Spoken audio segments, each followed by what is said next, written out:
Hello, welcome to the Best Preparation, a YouTube channel for learning English language. Please don't forget to subscribe this channel and see around 800 videos. And share this video to your friends, like and comment. Okay. In this video today, I'm going to talk about direct and indirect speech. यो topic अत्यन्तै गाह्रो topic हो। त्यो टपिकमा प्रवेश गर्नु अगाडि नै एउटा स्लाइड हेरौं त। हामीलाई यो चाहिन्छ कि चाहिदैन? यस्तो खाले बोल्नु पर्छ कि पर्दैन?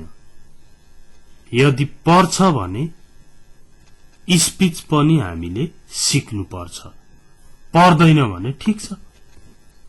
यहाँ हेर्नुहोस्, मैले उसलाई यो कुनै दिनको एउटा घटनाको बारेमा चर्चा भइरहेको छ। यहाँ मैले उसलाई मेरो पर्स फिर्ता गर्न धेरै पल्ट अनुरोध गरे, तर उसले फिर्ता गरेन।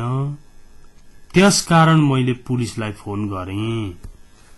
यस्तो खालको कहिलेकाहीँ बोल्नु पर्ने हुन्छ र यो सजिलै कसरी मिल्छ भन्दा यसलाई अंग्रेजी बनाउन तपाईमा स्पीचको knowledge, narration, speech, direct and indirect स्पीचको नलेज आवश्यक पर्छ। अब हेर्नुहोस् त,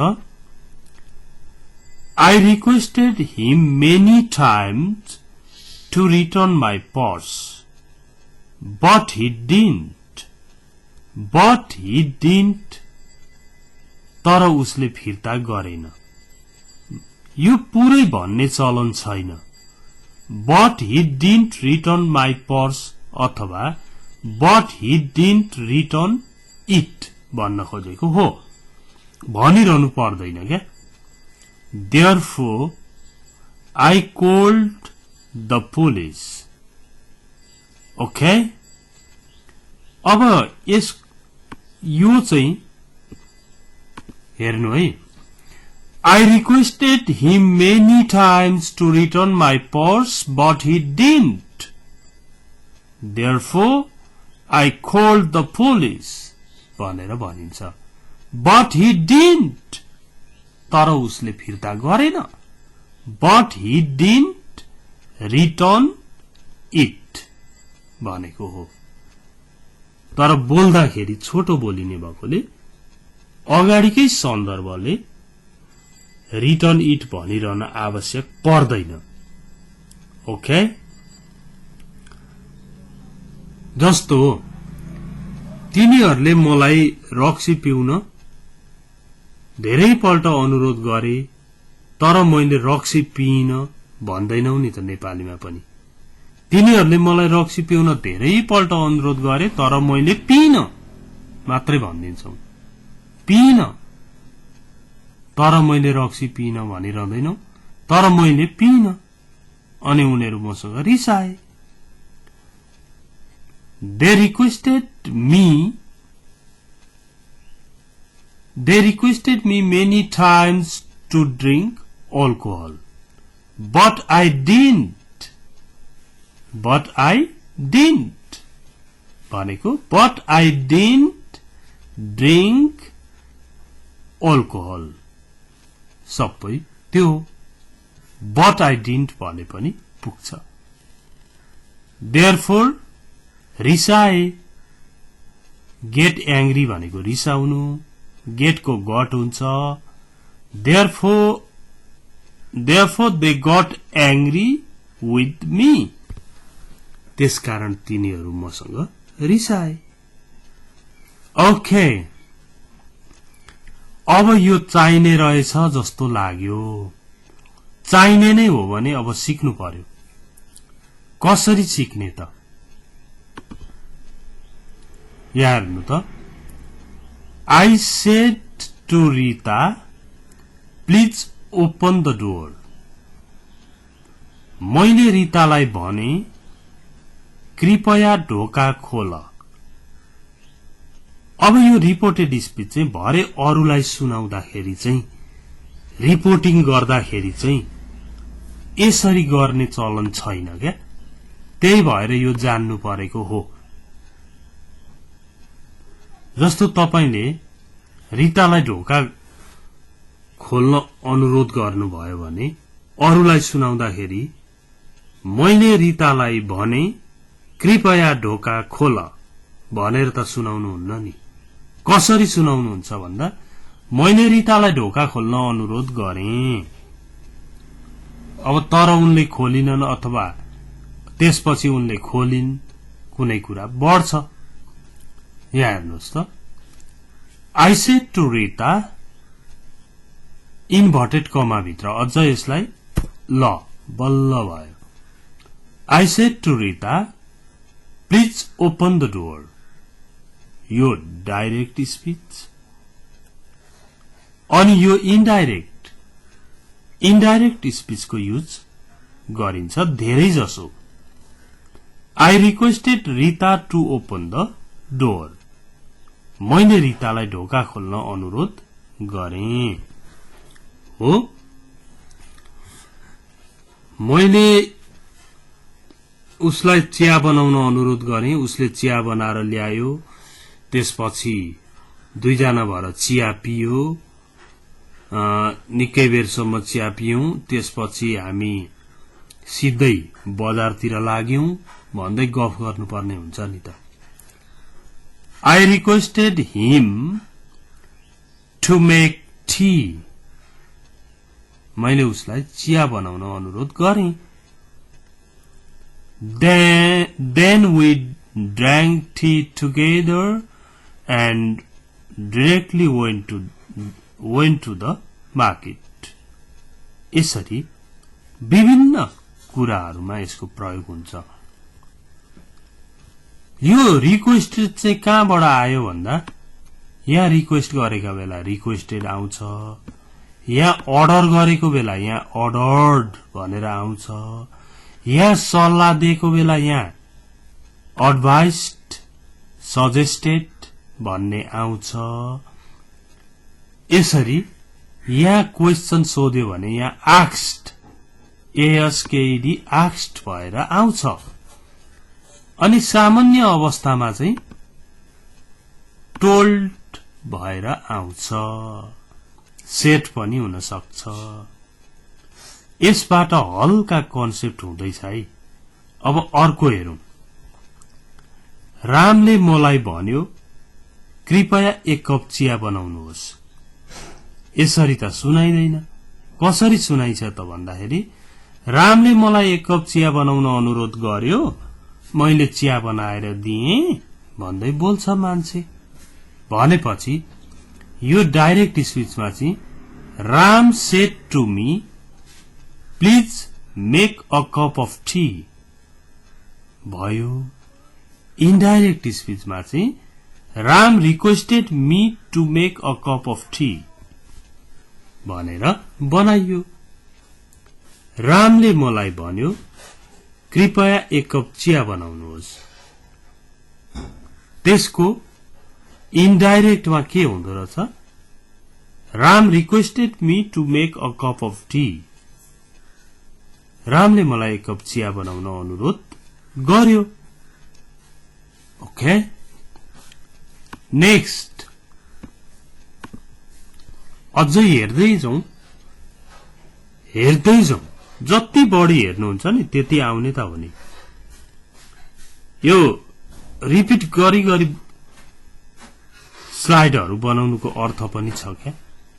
जस्तो तपाईले फेरि खोलेर हेर्नुहुन्न, आए जस्तै लाग्छ छोड्दिनुहुन्छ, अनि फेरि तपाई जान्नेता बन्न सक्नुहुन्न।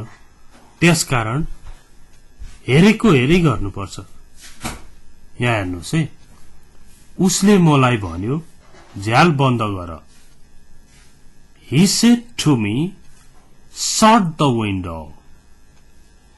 हेर्नु है, उसले मलाई झ्याल बन्द गर भन्यो भनेर सुनाइन्छ. He told me to shut the window. Okay?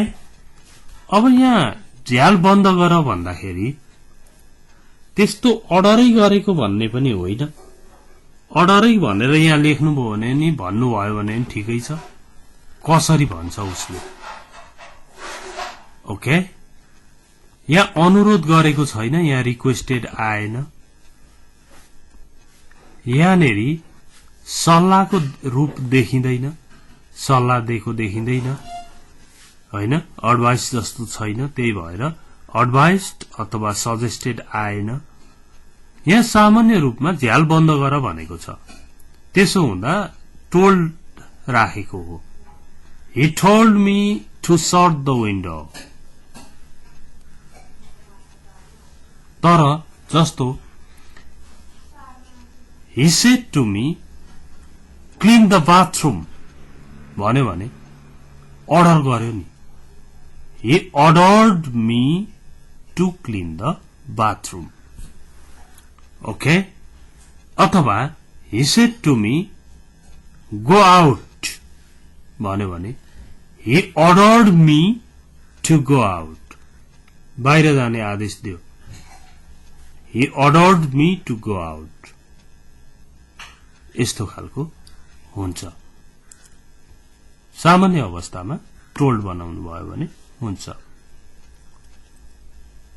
उनले मलाई यसो गर भन्यो, उसो गर भन्यो अथवा यसो गर्न अनुरोध गर्यो भन्ने त हाम्रो दैनिक जीवनमा बोलिरहनु पर्छ नि.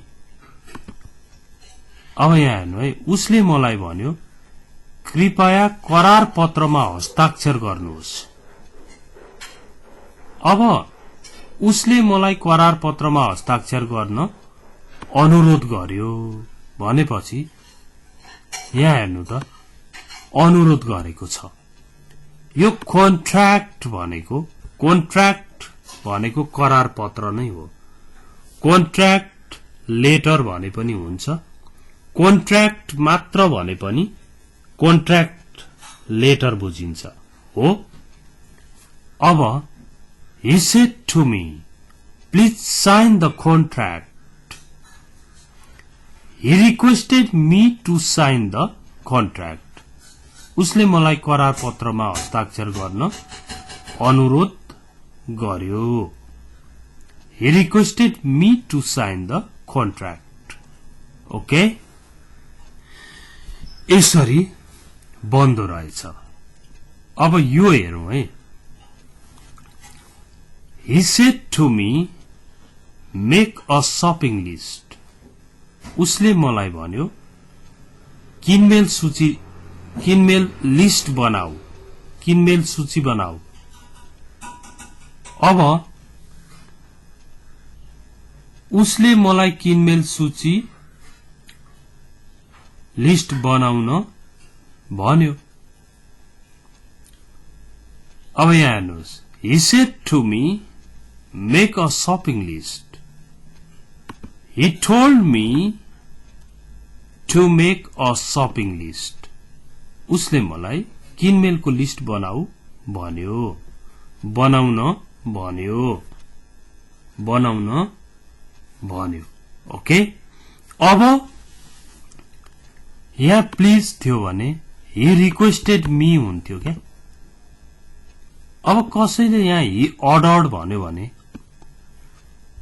उसले मलाई किनमेल लिस्ट बनाउन अर्डर गर्यो, आदेश दियो भन्ने हो भने यहाँ अर्डर्ड हुन्छ. तर सामान्य अवस्थामा किन आदेशै भन्नु भनेर टोल्डको प्रयोग गरिएको हो. Okay, that's the end of this video. तर यो होमवर्क गर्नुहोस्. उसले मलाई तिम्रो नम्बर दिन धेरै पल्ट अनुरोध गर्यो. यसलाई तपाईले अंग्रेजी बनाउनुहोस्. Okay, translate into English. र यो भिडियो शेयर गरिदिनु पर्यो। साथीहरूले पनि हेर्नुहुन्छ, केही कुरा सिक्नुहुन्छ। Okay, thanks for watching this video. See you tomorrow. Bye bye.